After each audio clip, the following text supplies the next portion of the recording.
he rushes to the hospital. Later, James is seen interviewing an old veteran about his own recollection of the war. The old man explains that a photo can move mountains in the war effort. For example, the photo of a South Vietnamese general shooting a Viet Cong during the Vietnam War.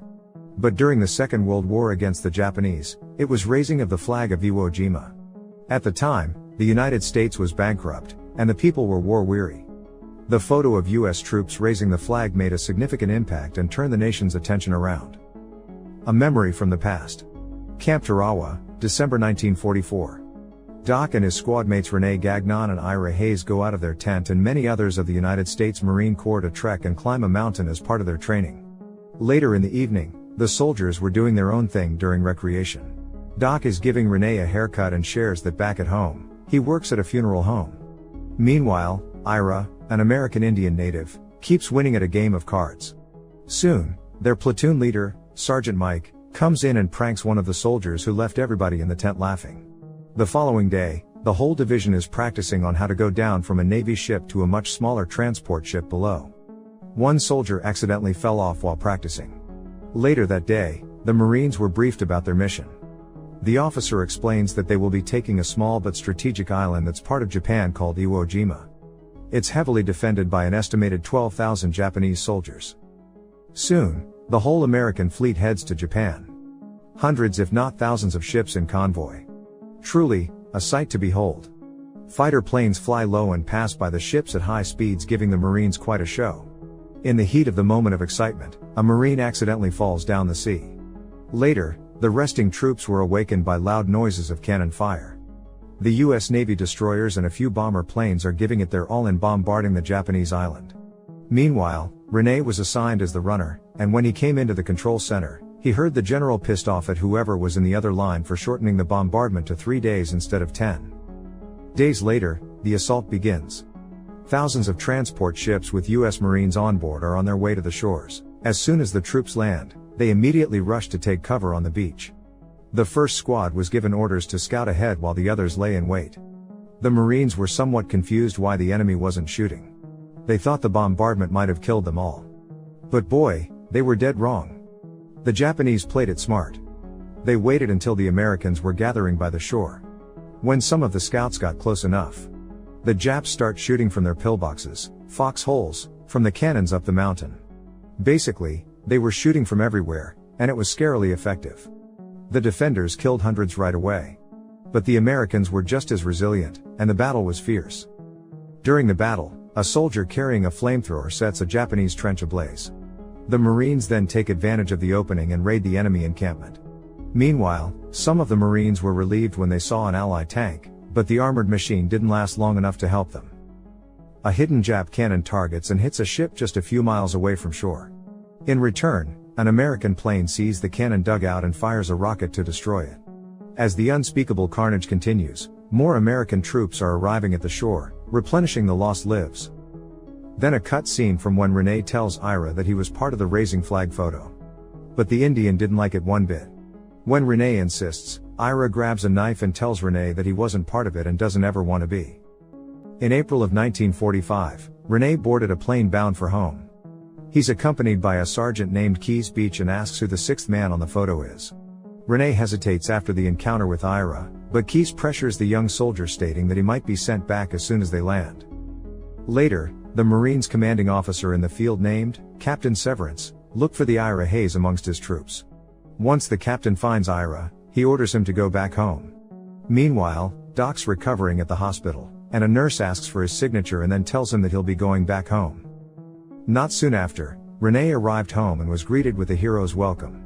His girlfriend and mother were amongst the crowd too. They were scheduled to meet with the governor that day, but suddenly, they received news that President Roosevelt had died, and so, everything was cancelled since it wouldn't feel right. Moments later, Ira, Doc, and Rene are reunited.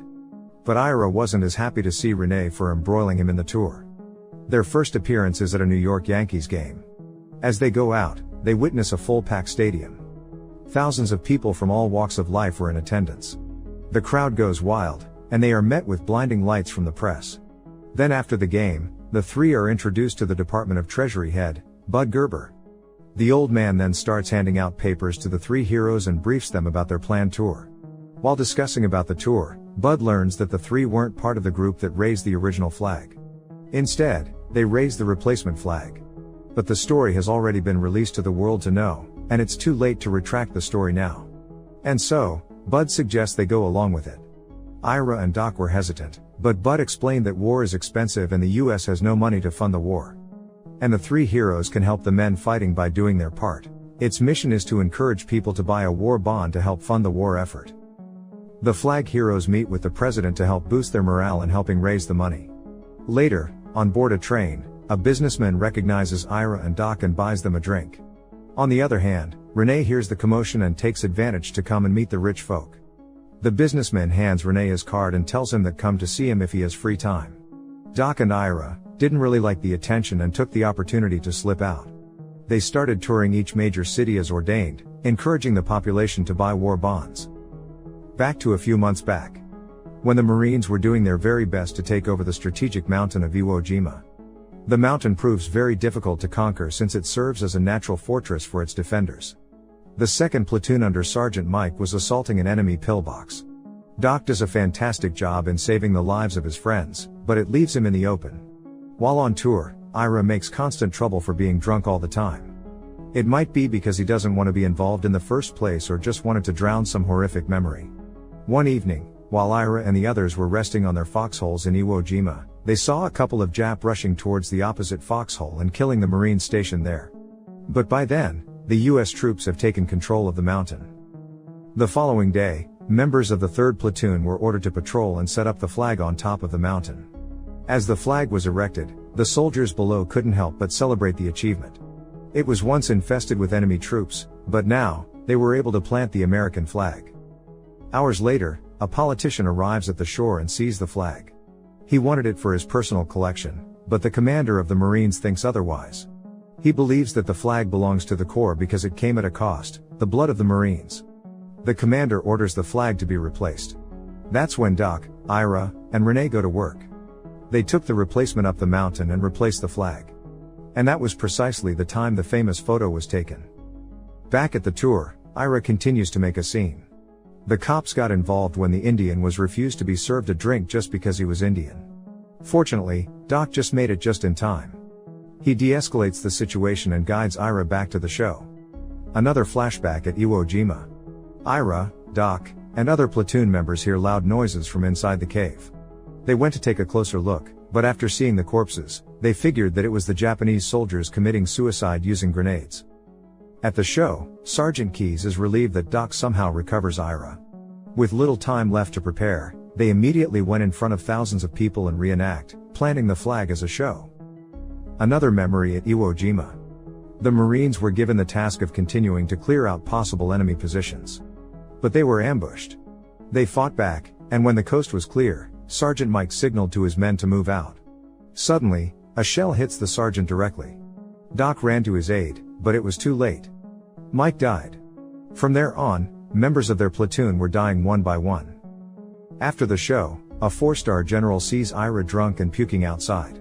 The following day, the general meets up with Bud and Sergeant Keyes to discuss the Ira situation. The general orders Ira to be sent back to the front lines. Soon, Sergeant Keyes delivers the bad news to Ira. The Indian explained he understood the situation and that he never wanted to be called a hero anyways. After packing up, Doc, Renee, and Keyes see Ira off the train station. News of Renee's engagement quickly spread. The runner asks Doc if he wants to be his best man. Doc thinks about it for a second but eventually agrees. Even without Ira, their mission of selling bonds to the populace continues. Another cut scene at battle in Iwo Jima. Doc tries to save another corpsman who got hit in the neck. But it's futile. After a minute or two, his fellow medic dies. Not soon after, he hears someone calling for help. Doc goes to help, but he gets hit by mortar fire. From there, he was sent to a hospital. But Doc never really wanted to leave. He felt as if he had let his comrades down. Months later, the war ended. Doc comes home immediately and marries his girlfriend. Ira tries to get on with his life and represent his people in Congress, but it ultimately fails. Meanwhile, Renee tries to take advantage of all the offers from big companies he received in the Bond tour, but like Ira, he fails in that part.